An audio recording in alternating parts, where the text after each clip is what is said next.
Vamos a continuar con el capítulo 8 del libro Conversaciones con Dios 1.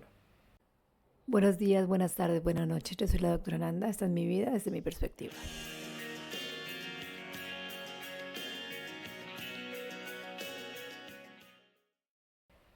Empieza el autor con una de las preguntas que había hecho. ¿Cuándo aprenderé lo suficiente sobre las relaciones como para que las mías vayan sobre ruedas? ¿Hay alguna manera de ser feliz en las relaciones? ¿Acaso deben suponer una constante prueba? Dios le contesta, no tienes nada que aprender sobre las relaciones, solo tienes que mostrar lo que ya sabes. Hay una manera de ser feliz en las relaciones y consiste en utilizarlas para el fin que es propio y no para el que tú le has designado. Las relaciones son un desafío constante. Te invitan constantemente a crear, a expresar y a experimentar las más elevadas facetas de ti mismo, las mayores visiones de ti mismo y las más magníficas versiones de ti mismo. Entonces, las relaciones son una herramienta que nos ayudan que nos permiten crear, interactuar y elegir quién nosotros queramos ser referente a esa persona que está al frente de nosotros. Y no solamente elegir quién somos, sino ver la respuesta de nuestra elección. Invita constantemente a crear, expresar, experimentar las más elevadas facetas de ti mismo. En ninguna otra parte puedes hacer esto de un modo más inmediato, efectivo e inmaculado que en las relaciones. Eso significa cualquier tipo de relaciones románticas, padres e hijos, con el vecino, con los amigos, con los jefes, con todo el mundo. En la realidad, si no fuera por ellas, o sea, por las relaciones, no podrías hacerlo en absoluto. Solo a través de tus relaciones con las otras personas, lugares y acontecimientos puedes siquiera existir como una cantidad cognoscible, como algo identificable en el universo. Recuérdalo, en ausencia de algo más, tú no eres. Entonces yo puedo reconocer que soy Nanda porque el resto no son Nanda. Yo actúo como Nanda, ¿vale? Cuando me estoy relacionando con el resto que no son Nanda. Recuerda, la ausencia de algo más tú no eres. Si no hubiera nada más, pues simplemente yo no sería Nanda.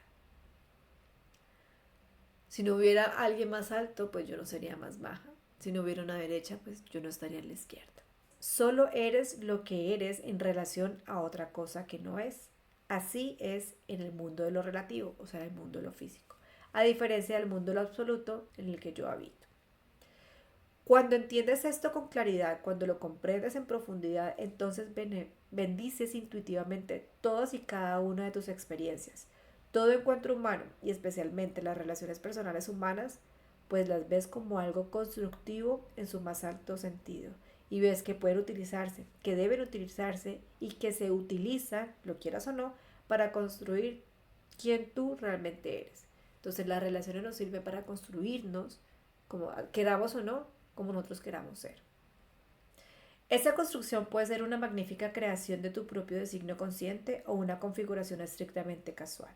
Entonces, puedes elegir ser una persona que sea producto simplemente de lo que haya acontecido, o sea, que yo sea producto de lo que haya acontecido, o puedes elegir ser una persona de lo que tú hayas elegido ser y hacer en función de lo que haya acontecido. O sea, yo puedo elegir ser quien quiero ser debido a lo que haya acontecido. Entonces, el acontecimiento sucede y yo puedo decidir quién quiero ser referente a ese acontecimiento. Esa segunda experiencia es como el yo se constata y se hace real. Bendice por tanto toda relación, considera cada una de ellas como especial y constitutiva de quien tú realmente eres y de quien ahora eliges ser. Todas las relaciones que nosotros tenemos con los seres sintientes y no sintientes nos van a ayudar a que nosotros elijamos quién queremos ser. Ahora bien, tu pregunta alude a las relaciones humanas individuales de tipo romántico, cosa que entiendo, de modo que permíteme referirme específicamente y por extenso a las relaciones amorosas humanas y ese asunto que sigue teniéndote tan preocupado. Cuando las relaciones amorosas humanas fracasan, es porque se había iniciado por una razón equivocada. Cuando las relaciones amorosas humanas fracasan es porque se habían iniciado por una razón equivocada. Pero tengamos en cuenta que las relaciones nunca fracasan. excepto en el sentido que nosotros le damos, o sea, que no producen los resultados que nosotros queremos. Nosotros consideramos que las relaciones fracasan, decimos que fracasan cuando no nos dan los resultados que nosotros queremos, pero realmente nunca pueden fracasar porque siempre son una herramienta para expresarnos y experimentarnos como realmente somos. Por supuesto, equivocado es un término relativo que significa algo opuesto a lo que es correcto. Resulta más exacto decir en vuestro lenguaje que las relaciones fracasan, o sea, mejor decir las relaciones cambian, más a menudo cuando se han iniciado por razones que no son totalmente beneficiosas o que no conducen a su supervivencia. La mayoría de la gente inicia las relaciones con las miras puestas en lo que puede sacar de ellas. El objetivo de una relación es decidir qué parte de ti mismo quisieras ver mostrada, no qué parte de la otra persona puedes capturar o conservar. Miren qué lindo. El objetivo de una relación es decidir qué parte de ti mismo quieres ver mostrada, qué parte de ti quieres expresar, experimentar, no qué quieres capturar de la otra persona. Solo puede haber un objetivo para las relaciones y para toda la vida, ser y decidir quién soy realmente. Entonces en la vida, incluyendo las relaciones, venimos a decidir quiénes nosotros queremos ser. Resulta muy romántico decir que tú no eras nada hasta que llegó esa otra persona tan especial, pero no es cierto. Y lo que es peor, conlleva a aplicar una increíble presión sobre esa persona, forzándola a hacer toda una serie de cosas que no es. El no querer desengañarte, decepcionarte, ella trata con gran esfuerzo de ser y de hacer esas cosas, hasta que ya no pueda más.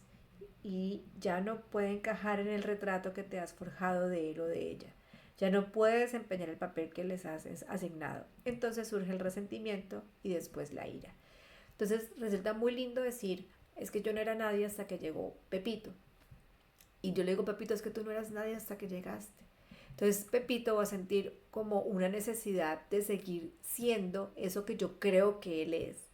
Seguir siendo ese retrato que yo he creado y mantenerlo realmente es muy difícil porque va a haber un momento en que él va a querer ser quien él realmente es.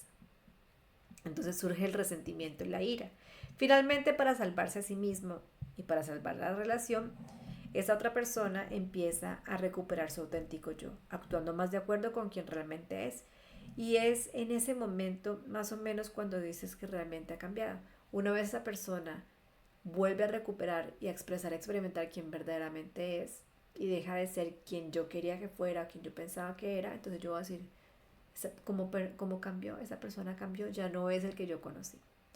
Resulta muy romántico decir ahora que esa otra persona especial ha entrado en tu vida y te sientes completo. Entonces a veces decimos, yo no era nada hasta que llegó, otras veces decimos, ahora que tú llegaste me siento completo. Pero el objetivo de la relación no es tener a otra persona que te complete, sino tener a otra persona con la que compartir tu completitud. No es que me completen a mí, es que yo estoy completo y comparto mi completitud.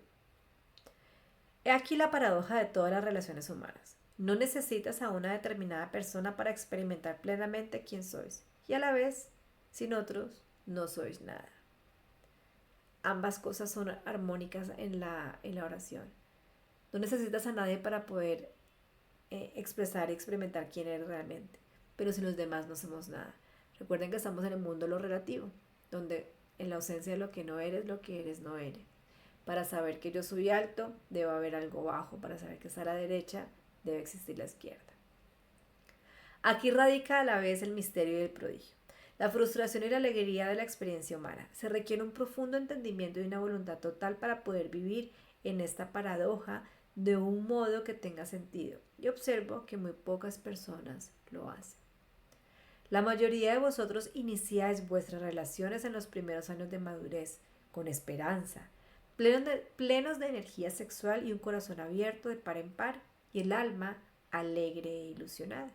En algún momento, a esto de los 40 o 60 años, o para algunos antes, renuncian a vuestro más magnífico sueño, abandonan vuestra más alta esperanza y os conforman con vuestras menores expectativas o con nada en absoluto. El problema es tan sumamente básico, tan sumamente sencillo y sin embargo es tan trágicamente malinterpretado. Vuestro más magnífico sueño, vuestra más elevada idea y vuestra más acariciada esperanza se había referido a vuestro amado otro. nuestro sueño, elevada idea y acariciada esperanza, lo que pasaba era que estaba referida al otro en vez de nosotros mismos. La prueba por la que pasaba vuestras relaciones se basaba en ver hasta qué punto el otro estaba a la altura de vuestras ideas y en ver que a medida que considerabas que vosotros os ajustabas a las suyas. Sin embargo, la única prueba auténtica tiene que ver con la comprobar hasta qué punto vosotros os ajustas a vuestras ideas. Entonces no es que tanto la otra persona se ajuste a mis ideas, ni yo que tanto me ajuste a las ideas del otro, sino yo que tanto me ajusto a mis ideas. Yo quien tanto estoy siendo, expresando, experimentando quien yo he elegido ser. Y darme cuenta por medio de la relación de quién estoy siendo. Las relaciones son sagradas porque proporcionan la más grandiosa oportunidad en la vida, de hecho en realidad la única, de crear y producir la experiencia de tu más elevado concepto de ti mismo. Entonces las relaciones sirven para crear y producir la experiencia de mi más elevado concepto de mí mismo, de mi ser. Las relaciones fracasan cuando las consideras la más grandiosa oportunidad de crear y producir la experiencia de tu más elevado concepto elaborado sobre el otro. Las relaciones fracasan cuando las consideras la más grandiosa oportunidad de crecer y producir la experiencia de tu más elevado concepto elaborado por el otro. Si dejas que en una relación con otra persona cada uno se preocupe de sí mismo, de lo que uno mismo es, hace y tiene, de modo que uno mismo quiere, pide y obtiene, de lo que uno mismo busca, crea, experimenta, entonces todas las relaciones servirán magníficamente a este propósito y a quienes participan en ello.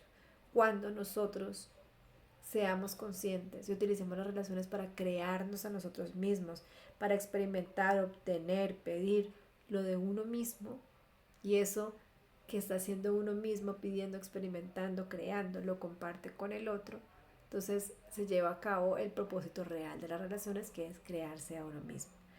Deja en la relación con otra persona cada uno se preocupe no del otro, sino solo y únicamente de sí mismo, de crearse a sí mismo. Parece una enseñanza extraña, ya que os han dicho que en la forma más elevada de relación uno se preocupa solamente por el otro. Pero te aseguro que el hecho de centrarte en el otro, de obsesionarte con el otro, es lo que hace que tus relaciones fracasen. Entonces, elegir yo quién quiero ser, de acuerdo con lo que el otro ha elegido ser. El maestro entiende que no importa lo que el otro sea, haga, tenga, diga, quiera o pida, no importa lo que el otro piense, espere o planee, solo importa lo que tú estás haciendo en relación a eso. Solo importa lo que yo estoy siendo, haciendo y pensando en relación a lo que el otro está haciendo y pensando. Mi responsabilidad es lo que yo esté haciendo y pensando en relación al otro. Es una enseñanza radical. No si lo observas con atención, le dice Dios. Si no te amas a ti mismo, no puedes amar a otro. Mucha gente comete el error de tratar de amarse a sí mismo a través de amar a otro. Por supuesto, no se dan cuenta de lo que hace. No se trata de un esfuerzo consciente, sino de algo que se da en la mente, a un nivel muy profundo en lo que llamas subconsciente. El hecho de que hay personas que se aman a través del otro. Piensan esas personas, si puedo amar a otros, ellos me amarían a mí. Entonces seré alguien digno de ser amado y por tanto yo podré amarme a mí mismo. En primer lugar, no creen en ti. Piensan que tratas de manipularles, que tratas de sacar algo de ellos. ¿Cómo podrías quererlos por lo que realmente son? No debe haber un error. Seguro que quieres algo. Entonces, ¿qué es lo que quieres? Se ponen a tratar de entender cómo alguien puede realmente quererles. Entonces, no te creen y emprenden una campaña para hacer que se los demuestres. Tienes que demostrarles que les quieres y para hacerlo pueden pedirte que empieces a cambiar tu conducta. En segundo lugar, si finalmente aceptan que pueden creer que les quieres, inmediatamente empiezan a preocuparse acerca de cuánto tiempo lograrán conservar tu amor. Así, con el fin de conservarlo, empiezan a cambiar su conducta. De este modo, dos personas se pierden a sí mismas, literalmente, en la relación. Inician la relación esperando encontrarse a sí mismos y en lugar de ello se pierden a sí mismos. Esta pérdida del yo en una relación es lo que provoca la mayor parte de la amargura de estos acoplamientos. Vamos a parar aquí un momentico. Hay personas que piensan, si puedo amar a otros, ellos me amarán a mí. Entonces, que creen que amando a otros van a lograr que esa otra persona los ame de vuelta, porque ellos simplemente no se han podido amar, entonces piensan que amando a otros, ese otro los podrá amar, ¿ok? Y como no se aman a sí mismas, van a empeñarse en demostrar que el otro tampoco puede amarlos. Entonces van a hacer toda una campaña, como dice el libro, para demostrar de que el otro tampoco lo puede amar. Y van a ponerlos a que les demuestre su amor, a que les demuestre su amor. Y si finalmente logran comprender, sentir y entender que el otro sí los llegó a amar, los ama, entonces lo que más les va a preocupar es perder ese amor, dejar de que los amen. Entonces van a hacer cualquier cantidad de cosas, uno para demostrar de que no los aman y si los aman para no perder ese amor. Entonces así empezaron la relación para tratar de encontrarse, pero finalmente terminaron perdiéndose en la relación. Esta pérdida del yo en una relación es lo que provoca la mayor parte de la amargura en estos acoplamientos. Dos personas se unen para compartir su vida esperando que todo sea más que la suma de las partes y se encuentran con que la suma de las partes es menos. Se sienten menos que cuando estaban solos, menos capaces, menos hábiles, menos apasionados, menos atractivos, menos alegres, menos contentos. Y ello es así porque son menos. Han renunciado a la mayor parte de lo que son con el fin de tener y seguir en la relación. Las relaciones nunca han tenido por qué ser así, pero así es como las han experimentado la mayoría de las personas que tú conoces. ¿Por qué? ¿Por qué? Dice el autor. Porque la gente ha perdido el contacto, y si es que alguna vez lo tuvo, con el propósito de las relaciones. Cuando has dejado de ver a los otros como almas sagradas en un viaje sagrado, no puedes ver el propósito, la razón que se oculta tras toda relación.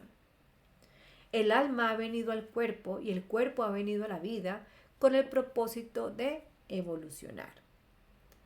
Estás en la evolución, estás en el devenir y estás utilizando vuestras relaciones con cualquier cosa para decidir qué quieres devenir.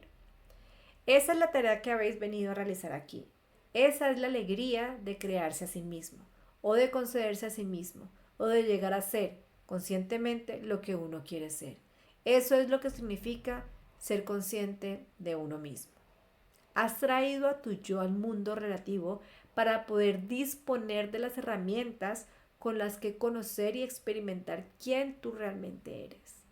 Has traído a tu yo al mundo relativo para disponer de las herramientas con las que conocer quién realmente soy en el mundo relativo de herramientas que nos permiten no solamente crearnos, sino experimentarnos quienes nosotros verdaderamente somos. Vuestras relaciones personales constituyen el elemento más importante en este proceso. Por tanto, vuestras relaciones personales son tierra santa. Prácticamente no tienen nada que ver con el otro. Y no obstante, puesto que involucran al otro, tienen todo que ver con el otro. Entonces, tienen que ver conmigo porque yo me estoy creando y experimentando. Y tienen que ver con el otro porque yo expreso, comparto esta experimentación, este ser, el otro hace lo mismo y entonces yo de acuerdo, de ahí decido cuál es el ser que yo quiero seguir expresando y experimentando. Esta es la divina dicotomía. La dicotomía divina es cuando dos conceptos opuestos son armónicos en una misma relación. Este es el círculo perfecto.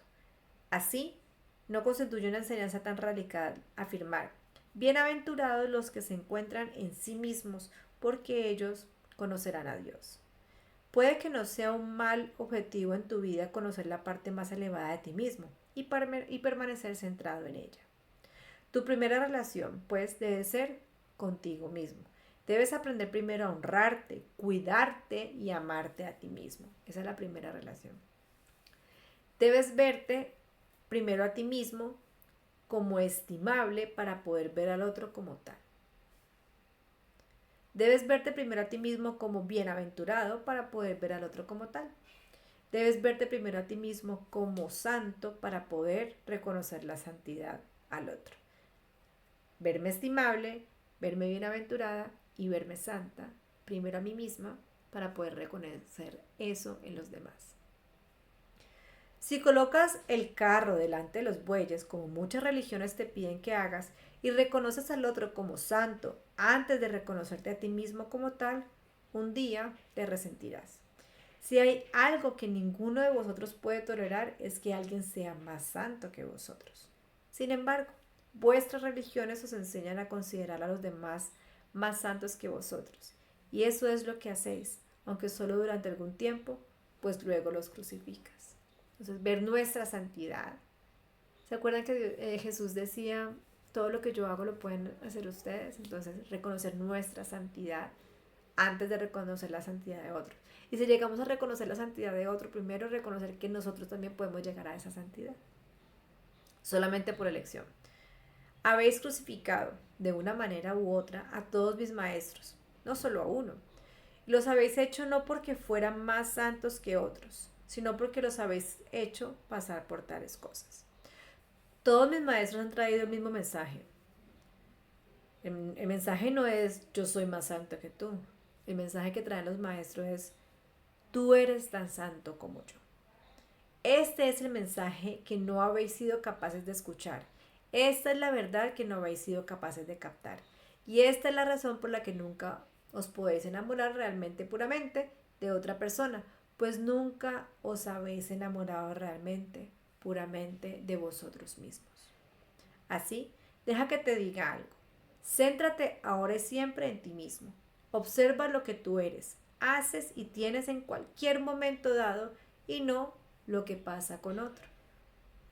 Observa lo que tú eres, lo que tú haces y lo que tienes en cualquier momento dado y no lo del otro. No encontrarás tu salvación en la acción del otro, sino en tu reacción. O sea, en quién eres tú, de acuerdo a lo que estás viviendo, de acuerdo a tus relaciones y de acuerdo a tu entorno. El autor le pregunta, así lo haré, pero de alguna manera eso suena como si no deberíamos preocuparnos de lo que los otros nos hacen en las relaciones. Pueden hacer cualquier cosa mientras conservamos nuestro equilibrio, nos mantengamos centrados en nosotros mismos y todo eso tan bonito, nada nos afectará. Pero lo que hacen los demás sí nos afectan. A veces sus actos sí nos hacen daño. Y cuando el dolor aparece en las relaciones con otra persona es cuando yo no sé qué hacer. Está muy bien decir quédate al margen, haz que no te afecte en absoluto, pero eso resulta más fácil de decir que de hacer. A mí sí me hacen daño las palabras y las acciones de las otras personas con quienes tengo relaciones. Es muy válida la pregunta del autor porque dice, ok, pero lo cierto es que a mí sí me hacen daño las demás personas. Lo que han hecho otras personas me ha dolido. Lo que me han dicho otras personas me ha dolido. Resulta muy fácil decir, ay, sí, quédate en tu espacio sagrado, quédate ahí y no te dolerá, pero la verdad es que sí me duele, le dice el autor. Entonces Dios le contesta, llegará el día en que no lo harán y será el día en que te des cuenta y actualices el auténtico significado de las relaciones con los demás, su auténtica razón. Entonces el día que nosotros podamos integrar el propósito y para qué sirven las relaciones, ese día el otro no nos podrá hacer daño. Si reaccionas del modo en que lo haces es porque has olvidado esto, pero eso está bien, forma parte del proceso del crecimiento, forma parte de la evolución. Es la obra del alma la que construyes en la relación con los demás. Se trata de un grandioso acontecimiento, de un grandioso recuerdo. Hasta que recuerdes eso y recuerdes también cómo utilizar la relación como una herramienta en la creación de ti mismo. Debes trabajar en el nivel en el que estás, en el nivel de comprensión, en el nivel de voluntad, en el nivel de remembranza. Entonces venimos a recordar, no a aprender, ¿ok? Y está bien recordar, o sea que está bien que hayamos olvidado. Simplemente volver a nuestro centro, a nuestro ser y recordar para qué son las relaciones. Y así hay una serie de cosas que puedes hacer cuando reaccionas con dolor ante lo que otra persona es, dice o hace. La primera es admitir con franqueza qué es exactamente lo que sientes, tanto a ti mismo como a la otra persona. Entonces, aceptar con franqueza qué es lo que estoy sintiendo yo. a mí mismo y a la otra persona. Muchos de vosotros tenéis miedo de hacer esto, pues pensáis que si vais, así vas a quedar mal. En alguna parte, en lo más profundo de vosotros, os dais cuenta de que probablemente es ridículo pensar así. Probablemente os resulta mezquino, pues sois mejores que eso. Pero no os podéis olvidar, os seguís siendo así. Solo hay una cosa que puedes hacer al respecto. Debes honrar tus sentimientos, puesto que honrar tus sentimientos significa honrarte a ti mismo. Y debes amar a tu prójimo como a ti mismo. ¿Cómo puedes aspirar a entender y honrar los sentimientos de otra persona si no puedes honrar los que albergas dentro de ti? Honrar nuestros sentimientos. Recordemos que desde el capítulo 1 decíamos que lo que nosotros sentimos es la verdad de nosotros mismos. Entonces, ¿cómo vamos a poder honrar los sentimientos de otros si ni siquiera honramos los sentimientos nuestros? Entonces, primero, aceptar a nosotros y a la demás persona qué es lo que nosotros estamos sintiendo. ¿Cómo puedes aspirar a entender y honrar los sentimientos de otra persona si no puedes honrar los que albergas dentro de ti mismo? La primera pregunta en cualquier proceso de interacción con otras personas es ¿quién soy ahora y quién quiero ser en relación a esto? A menudo no recordás quiénes sois y no sabes quiénes quieres ser hasta que pruebas algunos modos de ser. Por eso es tan importante honrar vuestros sentimientos más auténticos. Entonces, nosotros a veces no sabemos quiénes somos y no sabemos tampoco quiénes queremos ser. Y entonces probamos algunos estados del ser y de ahí podemos decidir. Nuestros sentimientos nos van a ayudar a tomar esa decisión. Si vuestro primer sentimiento es negativo, el simple hecho de tener dicho sentimiento a menudo es suficiente para apartarse de él. En el momento en que estás coléricos, molestos o disgustados o furiosos, y al adueñarnos de ese sentimiento de querer devolver el daño es cuando podéis repudiar esos sentimientos primarios en tanto que no forman parte de quienes quieres ser. Cuando nos sentimos coléricos, molestos y disgustados, eso es suficiente para querernos alejar de ese sentimiento y no para tratar de que la otra persona también se sienta colérica y disgustada.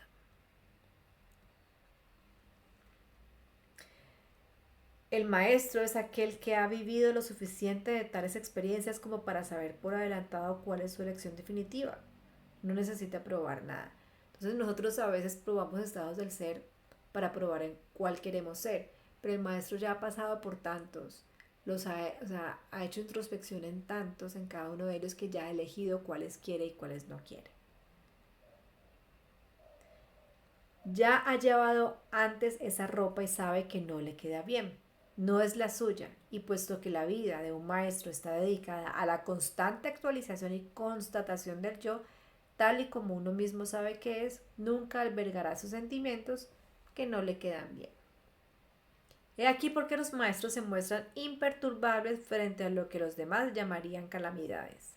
Un maestro bendice la calamidad, pues sabe que a partir de la semilla del desastre y de toda experiencia, el yo crece. Y el segundo objetivo de la vida de un maestro es siempre crecer, ya que una vez que se ha constatado plenamente a sí mismo, no tiene otra cosa que hacer sino ser más que eso. Entonces el maestro viene a ser, y no solamente ser lo que está haciendo, sino siempre hacer más, más, más y más. Es en esta etapa cuando uno pasa de la obra del alma a la obra de Dios. Pues eso es lo que me corresponde a mí, está hablando Dios. Entonces tenemos la obra del alma y la obra de Dios. La obra del alma es definir quién soy y quién quiero ser.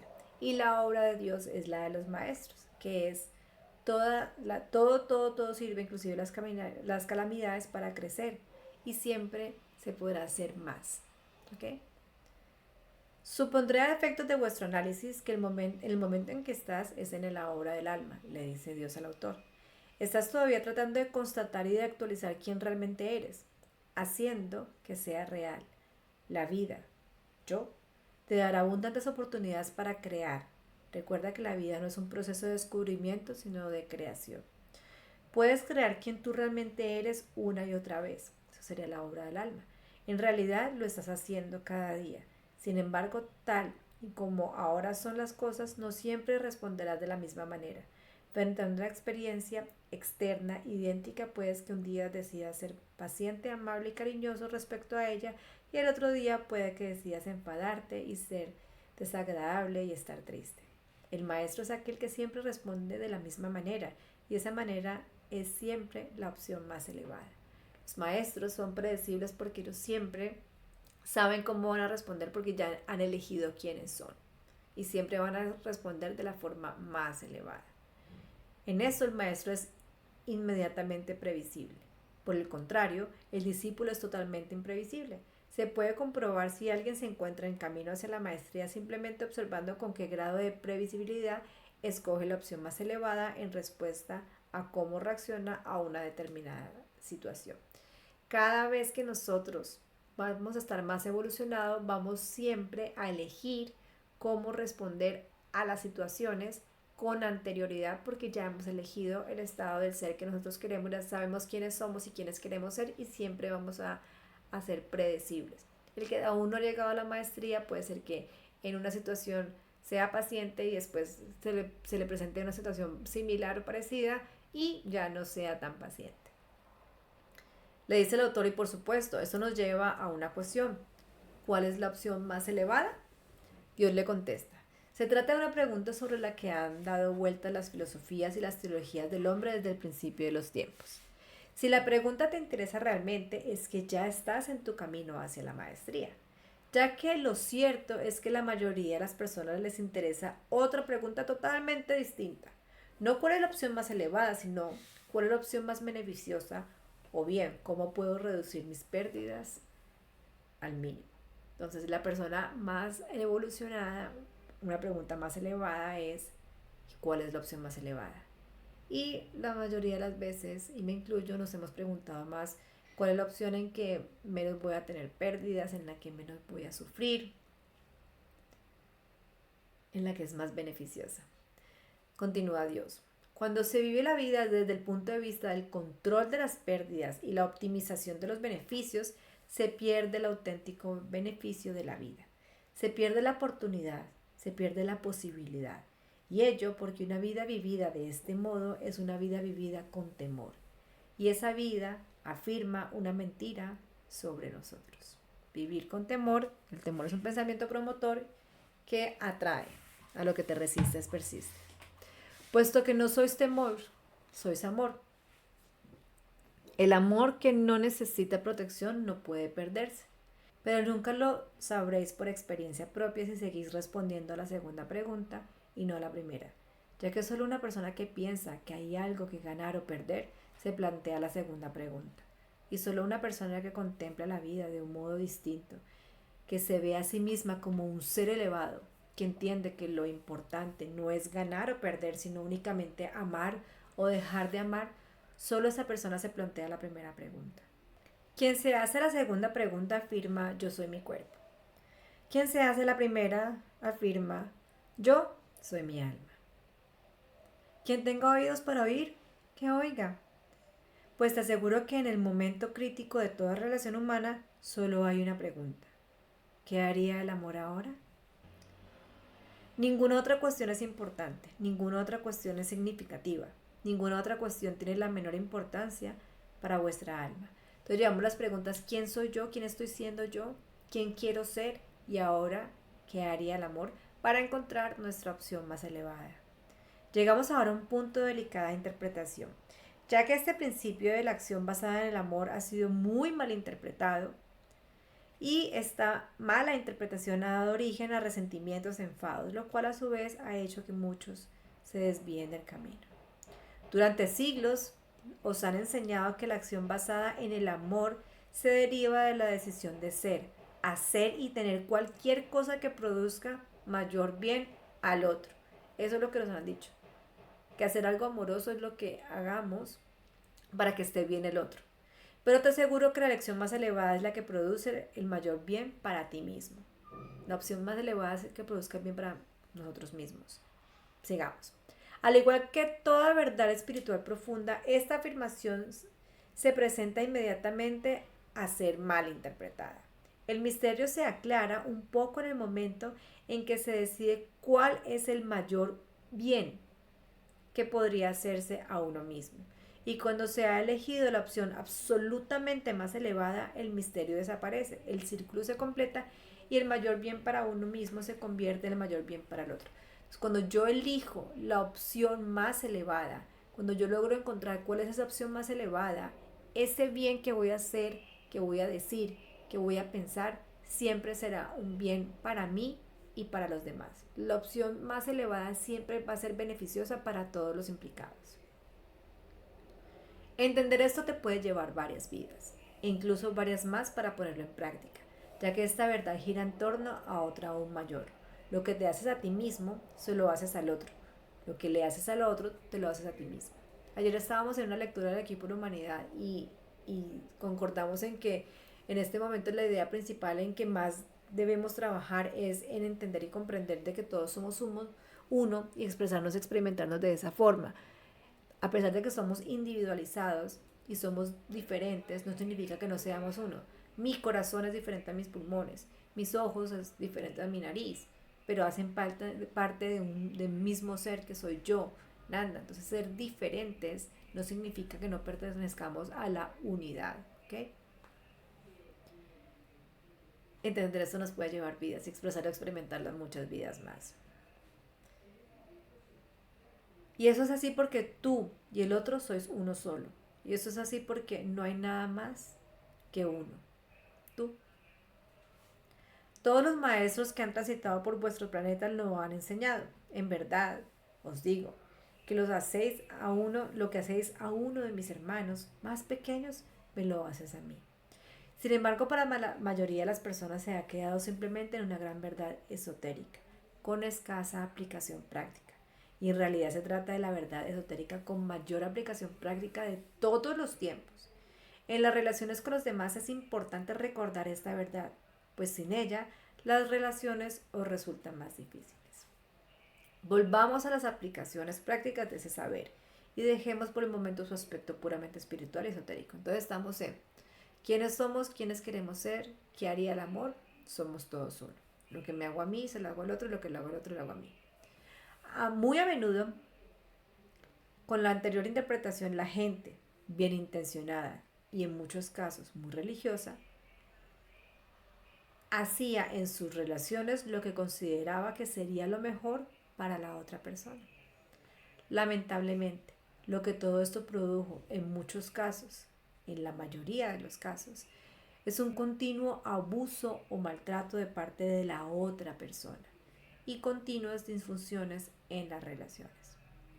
Entonces, que yo haga lo que es beneficioso para el otro, primero que lo beneficioso para mí, puede prestarse para que haya abusos por parte del otro.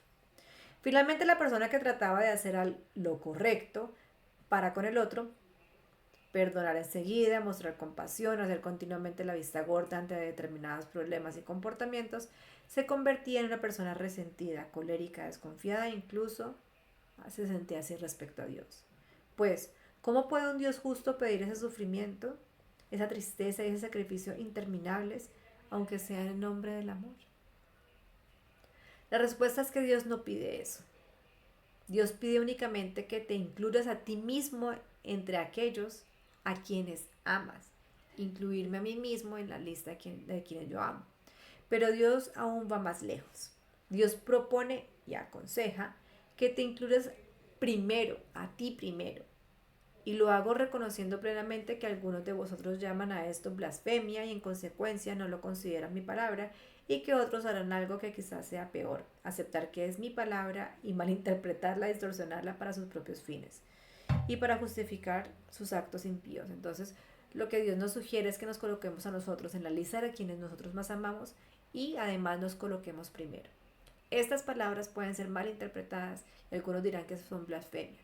E inclusive habrán otros que dicen que es peor, y es que las acepten como palabras que vienen del amor, de la fuente esencial, del universo, de Dios, de la vida, como quieran decirlo, que las acepten, pero simplemente se hagan de la vista gorda, o sea, no les hagan caso, no sean coherentes con sus actos referentes a esas palabras para justificar precisamente sus acciones.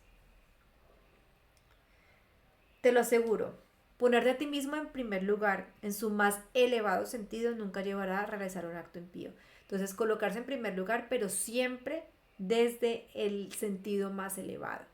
Es el que nos va a traer beneficio a todos, siempre desde el sentido más elevado. Primero yo, desde el sentido más elevado.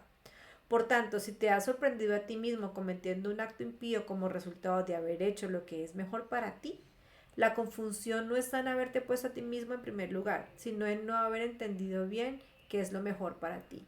Entonces, si uno se coloca en primer lugar y hace un acto impío, entonces el error no fue colocarte en primer lugar, el error fue no haber encontrado cuál era la opción más alta.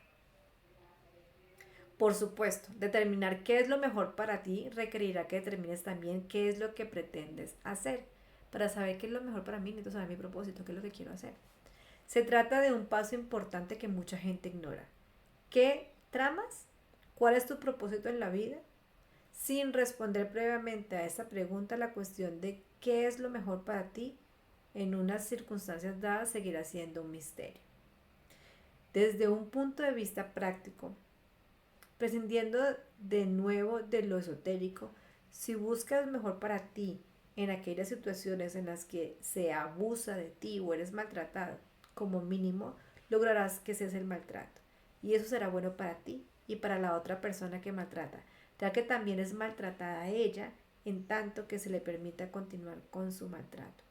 Cada vez que nosotros permitimos que el maltrato continúe, también estamos maltratando al maltratador, pues estamos permitiendo que tenga maltrato, que maltrate. Por lo tanto, eso no favorece, sino que perjudica permitir el maltrato, ya que si se ve que se acepta su maltrato, ¿qué habrá aprendido? Pero si se ve que su maltrato deja de ser aceptado, ¿no se le habrá permitido de pronto descubrir algo? Cuando la persona maltratadora le mostramos y se logra dar cuenta de que el maltrato no es aceptado, puede hacer un clic, puede haber entendido algo, puede dar un paso. Por lo tanto, tratar a los demás con amor no significa necesariamente permitir que hagan lo que quieran.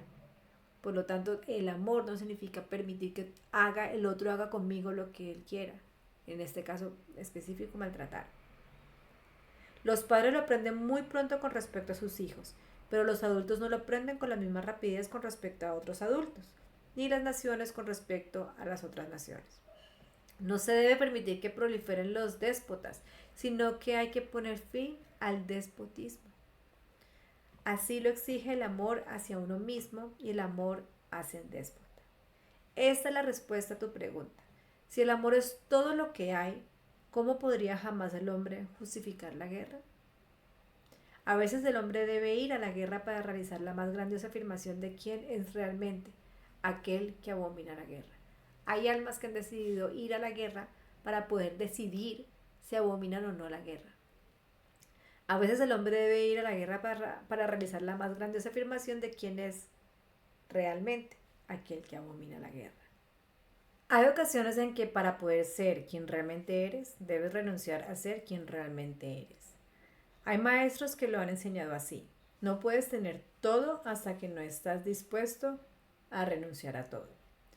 De este modo, para poder tenerte a ti mismo como un hombre de paz, puede que tengas que renunciar a la idea de ti mismo como un hombre que nunca va a la guerra. La historia ha requerido de los hombres decisiones de este tipo. Lo mismo vale para la mayoría de los individuos y la mayoría de las relaciones personales. Más de una vez la vida puede requerir que demuestres quién tú eres, manifestando un aspecto de quien no eres. Esto no resulta tan difícil de entender si has vivido unos cuantos años, pero para la juventud idealista puede parecer el colmo de la contradicción. En un examen más maduro se aproxima más a la dicotomía divina. O sea, a veces nosotros hemos decidido quién ser porque hemos expresado quién no queremos ser. Yo he mirado para atrás en mi vida y puedo decir, ok, quien fui este día realmente es quien no quiero ser, pero ahora lo sé porque ya lo fui. Eso tampoco quiere decir que si te hacen daño en el contexto de las relaciones humanas, tú tengas que devolver el daño, ni tampoco en el contexto de las relaciones entre naciones. Eso no significa que si me hicieron sufrir a mí, yo tengo que hacer sufrir. Significa sencillamente que permitir que el otro te haga daño continuamente puede que no sea el mejor acto de amor por tu parte, ni hacia ti mismo, ni hacia el otro. Esto debería acabar con determinadas teorías pacifistas según las cuales el amor más elevado impide cualquier respuesta enérgica ante lo que uno considera malo. Una vez más, el discurso adquiere ahora un cariz esotérico, puesto que ningún análisis serio de tal información puede ignorar la palabra malo y los juicios de valor que invita a formular. En realidad, no hay nada malo, únicamente fenómenos y experiencias objetivos. Recuerden que en el mundo de lo absoluto no existe bueno ni malo. Lo bueno y lo malo es aquí en el mundo de lo relativo y es un acuerdo que hacemos nosotros para que nuestras sociedades sean armónicas, para organizar. Nosotros en este momento decimos que es bueno y que es malo y frente a eso nosotros decidimos quién es ser, teniendo en cuenta que son unos acuerdos que hemos hecho nosotros en el mundo físico y que nadie nos ha impuesto por encima. Son reglas que nosotros hemos colocado para poder jugar en el juego del mundo de lo físico y poder tener una sociedad organizada y poder a partir de eso, si esto es bueno, esto es malo, en el mundo físico, yo decidir quién voy a ser. En realidad no hay nada malo, únicamente fenómenos y experiencias objetivas. Sin embargo, vuestro propio objetivo en la vida requiere que selecciones de entre las creciente serie de interminables fenómenos unos cuantos dispersos a los que llamáis malos, ya que si no lo hicieras no podría llamaros a vosotros mismos buenos, ni tampoco a ninguna otra cosa, y por tanto no podrías conoceros, crearos a vosotros mismos. Entonces, si reconozco lo malo, lo que nosotros hemos acordado que es malo, yo puedo definir ahí si en el mundo físico me comporto de buena o de mala manera. Os definís a vosotros mismos mediante aquello lo que llamáis malo y mediante lo que llamáis bueno. Nos definimos. El mayor mal consistirá, pues, en no declarar malo a nada en absoluto. El mayor mal consistirá en no declarar nada malo en absoluto, porque entonces, ¿cómo podremos nosotros definirnos? Recordemos que esto es en el mundo físico. En esta vida física, existís en el mundo de lo relativo, donde una cosa puede existir únicamente en tanto que se relaciona con la otra, el mundo de lo relativo. Este es al mismo tiempo el objetivo y la función de la relación, proporcionar un ámbito de experiencia en el que podáis encontraros a vosotros mismos, definiros a vosotros mismos y, si así lo decidís, recrear constantemente quiénes sois. Decidir ser como Dios no significa que decidas ser un mártir y desde luego no significa que decidas ser una víctima.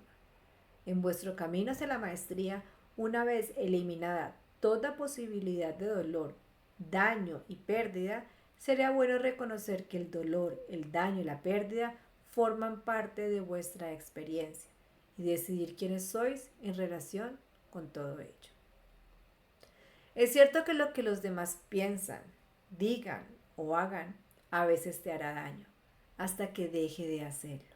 Lo que te llevará desde esta situación hasta aquella es una honestidad total, estar dispuesto a afirmar, reconocer y declarar exactamente cómo te sientes con respecto a cualquier cosa.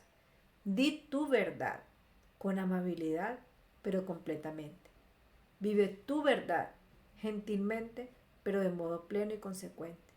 Cambia tu verdad con facilidad y rapidez cuando tu experiencia te aporte una nueva luz. Nadie en su sano juicio, y Dios menos que nadie, te diría, cuando experimentas dolor en una relación, aléjate de ella, haz que no significa nada. Si estás experimentando dolor ahora, ya es demasiado tarde para hacer que no signifique nada. Ahora tu tarea consiste en decidir lo que sí significa y manifestarlo, puesto que al hacerlo así, elegís y te conviertes en quien tú pretendes ser. Entonces, si ya estamos manifestando daño, si ya estamos sintiendo dolor y sufrimiento, o sea, ya como que se nos ha pasado el tiempo de tomar decisiones y de ser conscientes de lo que está sucediendo, porque no estamos honrando nuestros sentimientos. Entonces el autor dice, así que no tengo que ser una sufrida esposa o un despreciado marido o la víctima de mis relaciones para que éstas sean santas o para hacerme grato ante los ojos de Dios, santo cielo. Entonces él pregunta, no necesito sufrir, no necesito ser despreciado y ser sufrido para que mi relación sea santa. Entonces Dios dice, no, claro que no. El autor le dice, y no tengo que aguantar agresiones a mi dignidad, asaltos a mi orgullo, prejuicios a mi psique, ni heridas a mi corazón para poder decir que di lo mejor de mí en una relación, o que cumplí con mi deber o con mi obligación ante los ojos de Dios. Dios le dice no, ni por un momento. El autor dice, entonces te ruego que me digas, ¿qué promesas debo hacer en una relación? ¿Qué acuerdos debo cumplir? ¿Qué obligaciones, comportamientos debo tener en una relación? ¿Qué pautas debo buscar? Dios le contesta, la respuesta a esto es la respuesta que no puedes escuchar, puesto que te deja sin ninguna pauta y te vuelve nulo y sin efecto cualquier acuerdo en el momento mismo de tomarlo. La respuesta es, no tienes ninguna obligación. Recuerden que ya hemos dicho antes, no tienes que hacer nada. Entonces no tienes ninguna obligación en la relación, ni respecto a las relaciones, ni respecto a nada en la vida. ¿Ninguna obligación? Dios dice no, ninguna obligación, ni tampoco ninguna restricción o limitación, ninguna pauta, ninguna regla. Ni estás obligado por ninguna circunstancia ni situación, ni por ningún código de leyes, ni eres merecedor de castigo por ninguna ofensa, ni eres capaz de cometerla, puesto que no hay nada ofensivo ante los ojos de Dios. El autor le dice, yo he oído eso antes, esa especie de religión de no hay ninguna regla, eso es la anarquía espiritual. No veo cómo podría funcionar. Entonces Dios nos va a aclarar. No hay manera de que no pueda funcionar si estás dedicado a la tarea de crear tu yo.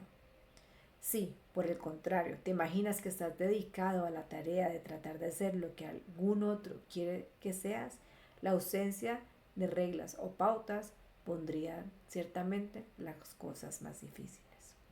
Pero la mente pensante se ve obligada a preguntar, si Dios quiere que yo sea de una determinada manera, ¿por qué no me creó desde el primer momento de esa manera? Si Dios quisiera que yo fuera de una manera, ¿por qué desde el principio no me creó así? Porque toda esta lucha por mi parte para superarme a fin de poder convertirme en lo que Dios quiere que sea. Esto es lo que exige saber la mente meticulosa, y con razón, pues se trata de una pregunta oportuna. Los teóricos de la religión nos harían creer que yo os he creado como alguien que es menos de lo que soy yo, para que podáis tener la oportunidad de llegar a ser como quien yo soy, superando todas las desventajas, esforzándote contra ellas, y, añadiría yo, contra todas las tendencias naturales que se suponen que os he dado. Entre estas supuestas tendencias naturales está la tendencia al pecado. Se os ha enseñado que habéis nacido en pecado, que moriréis en pecado y que el pecado es vuestra naturaleza. Incluso una de vuestras religiones enseña que no podéis hacer nada al respecto. Vuestras acciones resultan irrelevantes y sin sentido. Es una arrogancia pensar que debido a alguna acción vuestra podáis ir al cielo. Solo hay una manera de alcanzar al cielo, la salvación.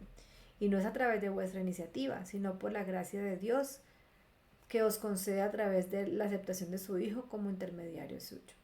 Entonces, volvemos otra vez a la idea de que somos malos. Entonces, la pregunta, o sea, de que somos malos, que estamos incompletos, que nacimos en pecado, que tenemos que superarnos.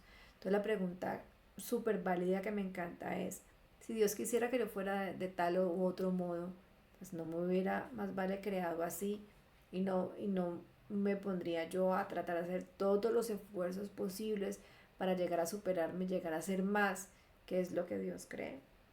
Después hablan sobre el pecado original, de cómo algunos grupos organizados exigen para ir al cielo que se crean en lo que ellos dicen y que solamente hay un hijo de Dios y todo.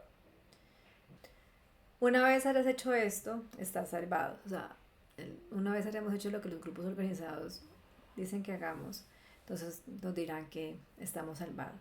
Y mientras no hagamos esto, mientras no creamos en sus creencias, mientras no hagamos lo que ellos dicen, algunos dicen que solamente Dios tuvo un hijo y que tenemos que seguirlo a él.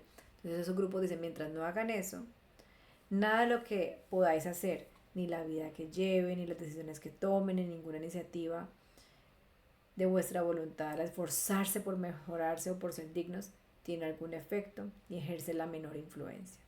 Sois incapaces de haceros dignos, puesto que sois intrínsecamente indignos. Entonces hay grupos organizados que dicen que nosotros mismos no podemos dejar de ser indignos, porque somos indignos y que lo necesitamos a ellos, a sus creencias, a hacer lo que ellos dicen, lo que ellos hacen y seguirlos a ellos para poder salvarnos. ¿Por qué? Porque solo Dios lo sabe, dicen ellos. Quizá cometió un error, Dios. Quizá no le salió bien. Es posible que quisiera poder hacerlo todo de nuevo, pero es así. ¿Qué le vamos a hacer? Entonces, la invitación con esto es realmente como a Dios no ha creado imperfecciones, Dios no nos creó imperfectos y Dios no quiere que nosotros seamos de ninguna otra manera. Porque va a crear una imperfección o porque va a crearnos queriendo que seamos otra cosa. Si Él quisiera que nosotros fuéramos de otra manera, ¿por qué no nos hubiera creado así? Y que está dentro de nuestro poder, dentro de nosotros mismos, encontrar quiénes nosotros somos, ¿vale? La salvación es asegurada, el libro nos lo ha hecho desde el principio. Dios es tan grande que no puedes perderte. Ustedes son parte de mí.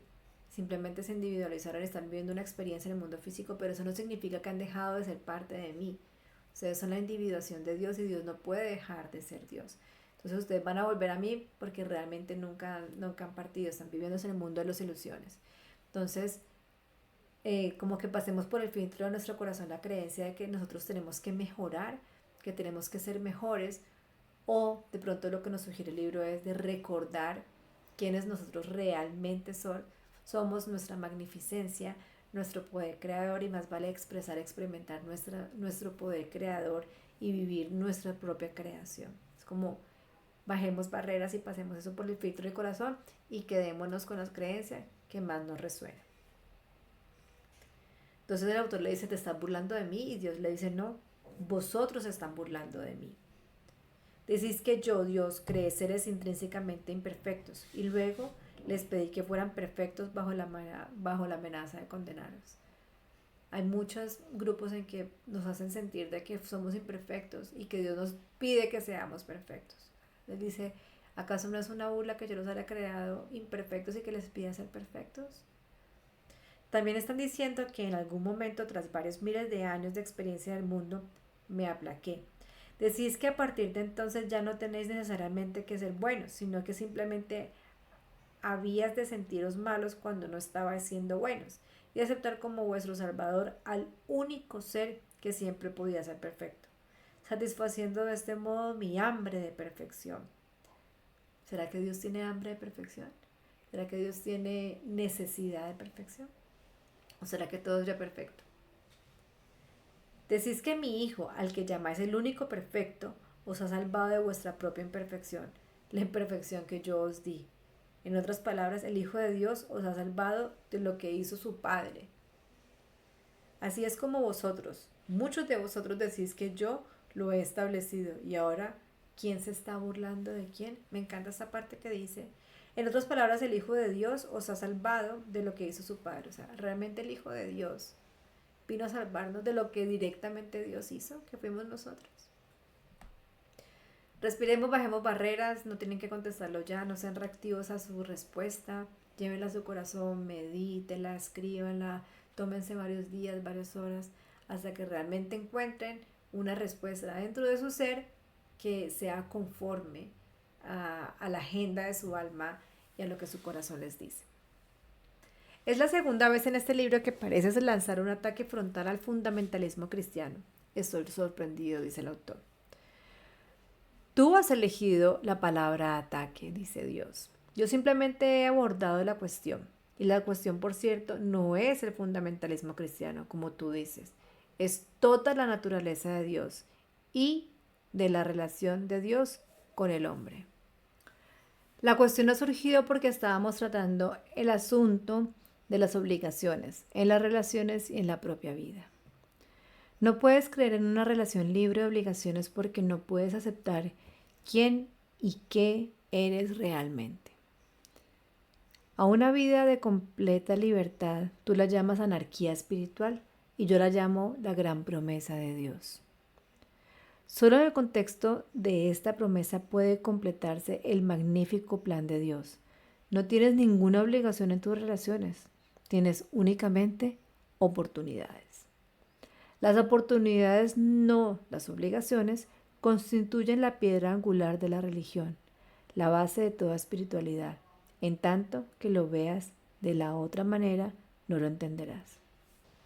La relación, vuestras relaciones con todas las cosas, se creó como una herramienta perfecta para el trabajo del alma. He ahí porque todas las relaciones humanas son tierra santa. He ahí porque toda relación personal es sagrada. En esto muchas iglesias tienen razón. El matrimonio es un sacramento, pero no debido a sus obligaciones sagradas, sino más bien porque constituye una oportunidad inigualable. Miren, el matrimonio es una oportunidad inigualable para poderse expresar, experimentar como uno quiera ser, no por las obligaciones que éste tiene. En las relaciones nunca hagas nada porque lo percibas como una obligación. Hagas lo que hagas, hazlo a partir de la percepción de la gloriosa oportunidad que las relaciones se proporcionan para decidir y ser quien tú realmente eres. Dice el autor, puedo entender esto, y sin embargo, una y otra vez en mis relaciones me he dado por vencido cuando las cosas se han puesto difíciles. El resultado es que he tenido un rosario de relaciones, mientras que cuando era un chiquillo pensaba en que tendría solamente una. Parece que no sepa qué es conservar una relación. ¿Crees que alguna vez aprenderé qué he de hacer? ¿Qué he de hacer para que eso suceda? Dios le responde. Haces que parezca que conservar una relación significa que ésta ha sido un éxito. Tenemos como la idea de que si la relación dura, perdura, es exitosa. Procura no confundir la duración con el trabajo bien hecho.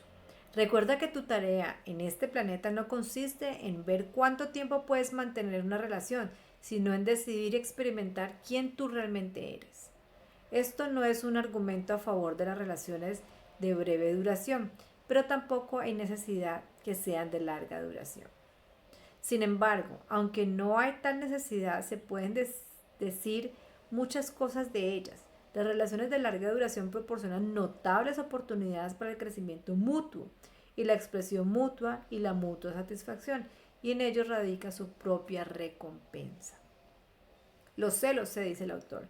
Quiero decir que siempre lo he sospechado, y entonces, ¿cómo puedo conseguirlo? En primer lugar, dice Dios, debes estar seguro de que inicies la relación por los motivos correctos. Utilizo la palabra correcto como un término relativo. Serían correctos con respecto a un objetivo más amplio que tengas en tu vida. Como ya he enseñado antes, la mayoría de la gente inicia las relaciones por los motivos equivocados. Poner fin a su soledad, llenar su vacío, conseguir amor o tener a alguien a quien amar. Y estos son algunos de los mejores motivos. Otros lo hacen para tranquilizar su ego, acabar con sus depresiones, mejorar su vida sexual, recuperarse de una relación anterior o, aunque no lo creas, para aliviar su aburrimiento.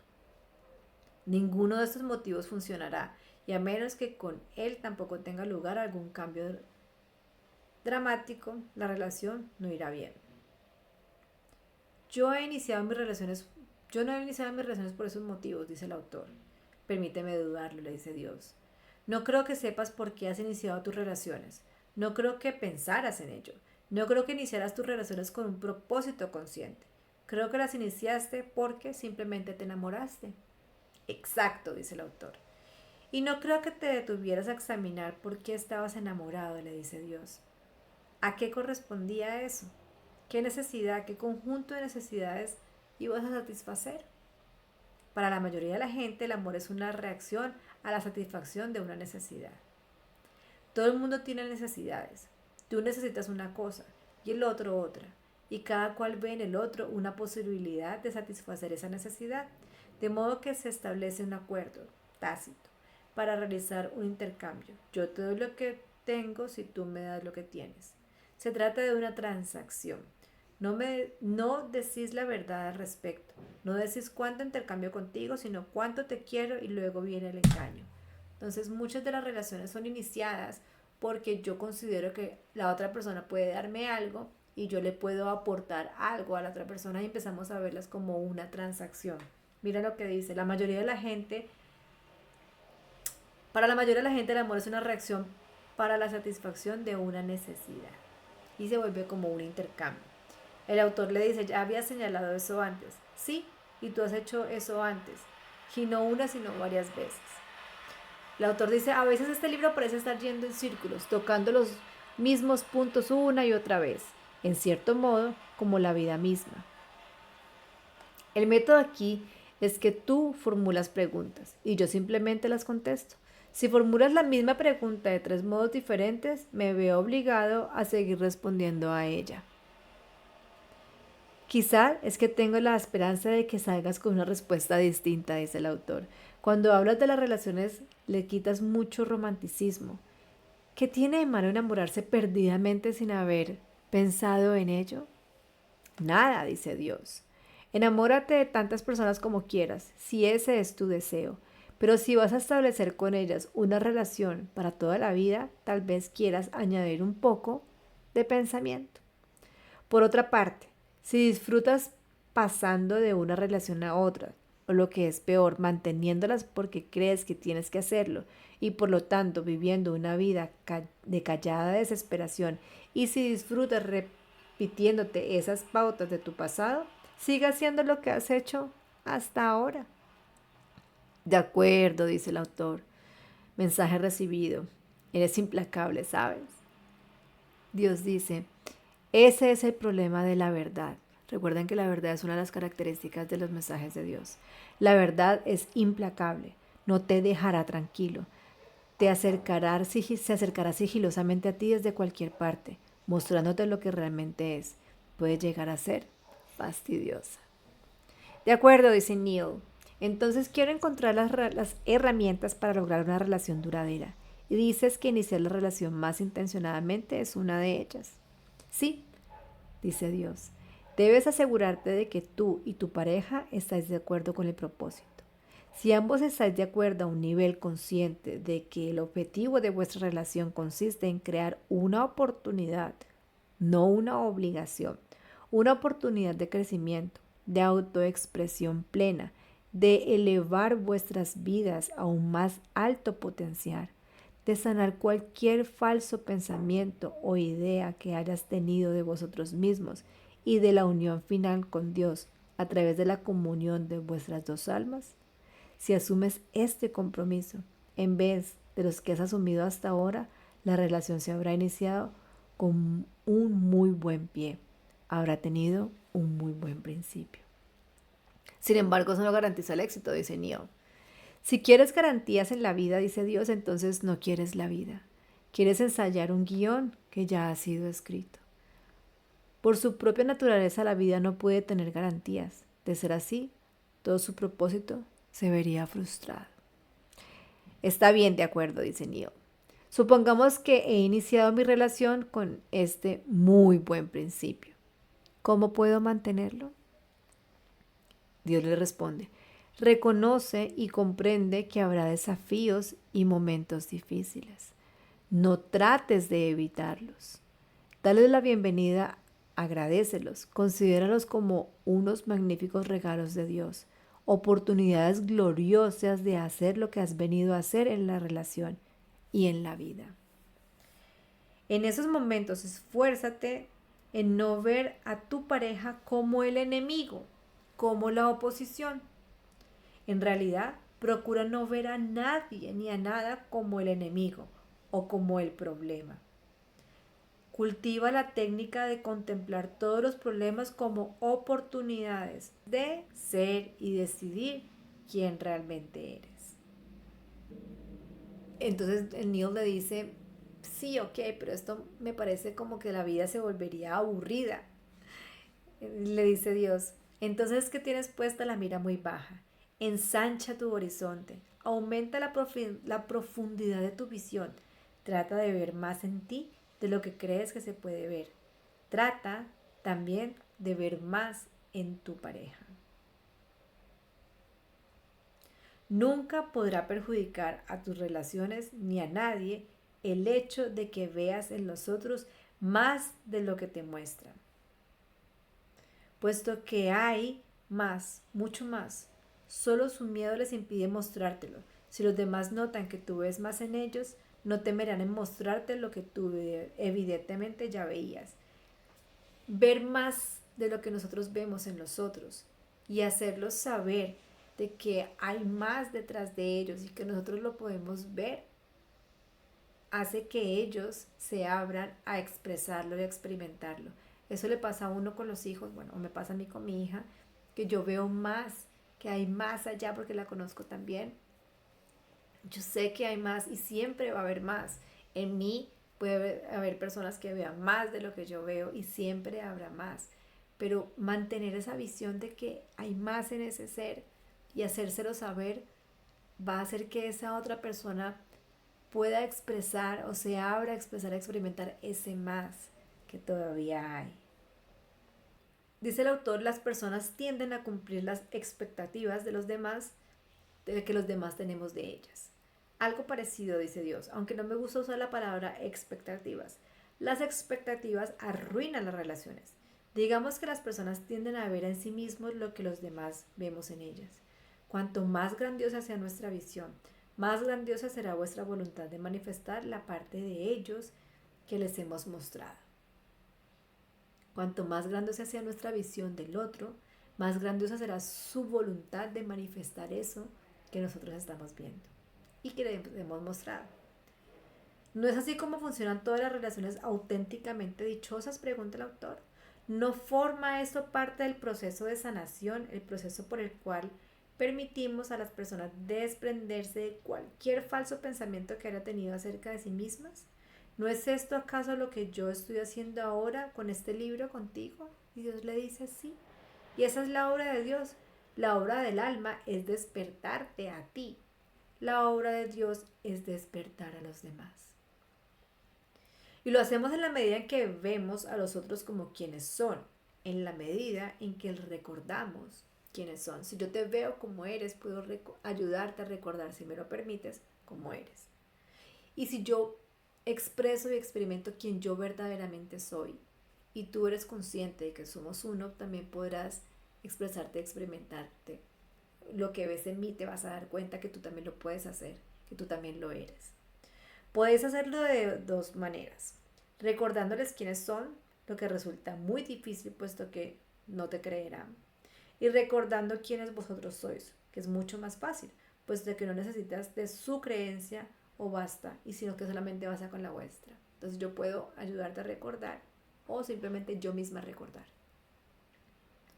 Al manifestar esto último constantemente, al final recordáis a los demás quiénes son, pues se verán a sí mismos en vosotros. Entonces, recordarme a mí misma hace que los otros recuerdes quiénes son y es más fácil para que recuerden los otros quiénes son, que vean que yo estoy recordándome, expresando, experimentando quién yo realmente soy. Muchos maestros han sido enviados a la tierra para manifestar la verdad eterna. Otros, como Juan el Bautista, han venido en calidad de mensajeros, describiendo la verdad con vivos colores, hablando de Dios con inconfundible claridad. Estos mensajeros tan especiales han sido dotados de extraordinaria perspicacia y un poder muy especial para ver y acoger la verdad eterna, además de la capacidad de comunicar conceptos complejos de manera que las masas puedan entenderlos. Tú eres uno de esos mensajeros. Yo, le dice el autor, sí. ¿Lo puedes creer? El autor le dice, es algo tan difícil de aceptar. Quiero decir que todos queremos ser especiales. Dios le dice, todos son especiales. Y aquí interviene el ego, dice el autor. Al menos a mí me sucede. Y trata de hacernos sentir de algún modo elegidos para una tarea extraordinaria. Todo el rato tengo que luchar contra ese ego y tratar de depurar una y otra vez cada uno de mis pensamientos, palabras, obras, de modo que pueda apartar el autoengrandecimiento de mi mente. De modo que resulta muy difícil escuchar lo que dices, puesto que soy consciente de que ello afecta a mi ego y me he pasado toda la vida luchando contra mi ego. Sé que lo has hecho y a veces sin mucho éxito, dice. Me disgusta tener que estar de acuerdo con eso, dice Dios. Sin embargo, siempre que has acudido a Dios, has dejado a tu ego de lado. Más de una noche le has rogado y suplicado claridad e implorado inspiración al cielo, y no para poder enriquecerte o verte colmado de honores, sino desde la profunda pureza de un simple anhelo por conocer. Y me has prometido una y otra vez que en caso de que se te muestre el conocimiento, te pasarías el resto de tu vida, todos los momentos de lucidez, compartiendo la verdad eterna con los demás, no por la necesidad de gloria, sino debido al profundo deseo de tu corazón de poner fin al dolor y al sufrimiento de los demás, de llevarles el júbilo y la alegría, de ayudarles y sanarles, de despertar de nuevo en ellos el sentimiento de unión con Dios que tú siempre has experimentado. De modo que te he elegido para que seas mi mensajero, a ti y a muchos otros. Por ahora, en el futuro más inmediato, el mundo requerirá de muchas trompetas para que la llamada suene con potencia. El mundo necesitará muchas voces para declarar la palabra de la verdad y reconciliación a tantos millones. El mundo necesitará muchos corazones unidos en la obra del alma y preparados para realizar la obra de Dios. ¿Puedes afirmar honestamente que eres consciente de todo esto? No, dice el autor. ¿Puedes negar honestamente que es por eso por lo que has venido? No, dice el autor. ¿Estás dispuesto pues a decidir y declarar por medio de este libro y tu propia verdad eterna y anunciar con claridad la gloria de la mía? ¿Debo incluir esto en el libro?, dice el autor. No tienes que hacer nada. Recuerda que en nuestras relaciones no tienes ninguna obligación, solo oportunidades. ¿Acaso no es esta la oportunidad que habías estado esperando toda la vida? ¿Acaso no te has consagrado a esta misión y la preparación necesaria para realizarla desde los primeros momentos de tu juventud? Sí, dice él. Entonces no hagas lo que estés obligado a hacer, sino lo que tengas oportunidad de hacer. En cuanto a poner todo esto en nuestro libro, ¿por qué no ibas a hacerlo? ¿Crees acaso que quiero que seas un mensajero en secreto? No, supongo que no. Se necesita mucho valor para declararse a uno mismo un hombre de Dios. ¿Entiendes que el mundo te aceptará más fácilmente como cualquier otra cosa antes de que como un hombre de Dios o un auténtico mensajero? Cada uno de mis mensajeros ha sido humillado. Lejos de alcanzar la gloria, no han alcanzado sino la congoja en su corazón. ¿Estás dispuesto? ¿Aceptará tu corazón la congoja por proclamar la verdad sobre mí? ¿Estás dispuesto a aguantar la burla de los demás seres humanos? ¿Estás preparado para renunciar a la gloria en la tierra a cambio de plena realización de la mayor gloria en el alma? Todas las preguntas que le hace Dios al autor, que le ha dicho que el autor es uno de los mensajeros, que no Dios ha escogido, sino que el autor mismo se ha escogido como mensajero y que se ha estado preparando toda la vida para esto. Recordemos que el autor trabajaba en radio, era locutor. De repente Dios, dice el autor, hace que todo esto parezca bastante difícil. ¿Crees que yo bromearía frente a esto?, le dice Dios. Bueno, podríamos quitarle un poco de hierro, darle un poco de brillo, dice el autor. Hey, yo estoy aquí para la iluminación, dice Dios, es decir, para la abrillantación. ¿Por qué no terminamos este capítulo con un chiste? Buena idea. ¿Te sabes alguno? Dios le dice no, pero tú sí te sabes uno. Explica el chiste de la niña que está dibujando. Ah, bueno, de acuerdo. Aquí va. Este chiste lo cuenta el autor. Una madre entra un día a la cocina y encuentra a su hija pequeña sentada en la mesa, rodeada de lápices de colores, profundamente concentrada en un dibujo que estaba realizando. Hija, ¿qué haces con tanto interés?, pregunta la madre. Es un retrato de Dios, mamá, responde la niña con ojos brillantes. Oh, cariño, qué encantador, dice la madre, tratando de ser útil. Pero, ¿sabes? Nadie sabe realmente cómo es Dios. Bueno, protesta la niña, pero déjame terminarlo. Es un bonito chiste, ¿sabes? ¿Qué es lo más bonito? Que la niña no tenía ninguna duda de que sabía exactamente cómo dibujarme a mí, cómo dibujar a Dios. ¿Cierto? Ahora te contaré yo una historia y con ella podemos dar terminado el capítulo. Esto la cuenta Dios. Había una vez un hombre que un buen día se dio cuenta de que estaba dedicando una serie de horas cada semana a escribir un libro. Día tras día corría a coger su lápiz y su cuaderno, a veces en mitad de la noche, para plasmar cada nueva inspiración. Finalmente, alguien le preguntó qué se traía entre manos. Bueno, respondió, estoy poniendo por escrito una larga conversación que estoy manteniendo con Dios. Qué encantador, le respondió su amigo, con indulgencia. Pero, ¿sabes? Nadie sabe realmente con certeza lo que Dios diría. Bueno, sonrió el hombre, pero déjame terminarlo. Con esto dejamos el capítulo 8 de Conversaciones con Dios. Hemos hablado sobre las relaciones, tanto románticas como no románticas, y hemos tratado de dejar en claro de que todas las relaciones sirven, que todas las relaciones son una herramienta para saber quiénes somos, quiénes queremos ser, hacer una pregunta de qué haría el amor para poder encontrar nuestra versión o nuestra respuesta más elevada. Y cuando estamos expresando, experimentando lo más elevado de nosotros, siempre será beneficioso para nosotros y para los demás y para el entorno. El secreto está en colocarnos primero nosotros, actuar, pensar y hablar desde nuestro más elevado ser para que sea beneficioso. Hablamos también sobre el maltrato. Permitir al maltratador que siga maltratando también es maltratar al maltratador, pues estamos aceptando el maltrato y no lo estamos ayudando a dar ese paso de conciencia y hacer esa introspección al rechazar el maltrato. También dijimos que en ocasiones tenemos que expresar quiénes no somos para darnos cuenta que quiénes somos. Algunas veces hemos hecho cosas que nos hemos arrepentido. Eso significa que hemos expresado quiénes no queremos ser y podemos volver a la opción de quiénes somos. La vida está llena de oportunidades. La máquina de la creación está completamente prendida constantemente, nunca se apaga, todo el tiempo estamos creando y lo que estamos viviendo es fruto de nuestra creación y de nuestra co-creación. Y así como lo creamos, podemos descrearlo. Las relaciones amorosas no deben ser un intercambio, no deben ser una transacción, sino de compartir nuestra completitud, de poder compartir quiénes somos, encontrar quiénes somos y quiénes queremos ser y compartirlo eso con las demás personas. Y esa otra persona poder también, nosotros ser una herramienta para que esa persona también pueda poder recordar quién es, expresar, experimentar quién es. No se trata de yo colocar primero al otro, sino siempre colocarme a mí primero.